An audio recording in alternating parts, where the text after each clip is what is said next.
Oba! E aqui o nosso dia 3 de setembro, iniciando aqui sob o cântico dos pássaros, dos galos, esse som vivo maravilhoso da natureza. Gratidão pela existência de todos os seres.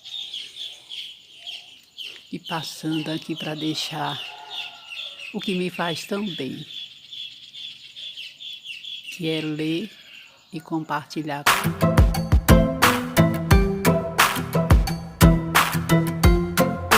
com todos vocês, sem nenhuma outra intencionalidade, só pelo prazer de ler. Um dia, quem sabe, você acessa esse meu canal, assiste os meus vídeos e vai sentir esse carinho por cada um de vocês que eu deixei aqui. Setembro, mês da primavera, mês da Bíblia. E aqui para você também que é amante dessa leitura que alimenta nosso espírito, nosso ser, eu deixo esse versículo. Sigam a Javé, seu Deus, e a ele temam. Observe seus mandamentos e lhe obedeçam.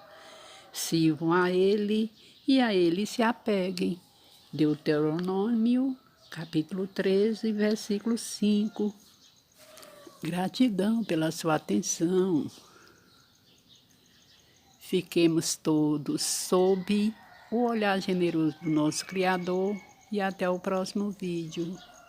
Até lá, pessoal!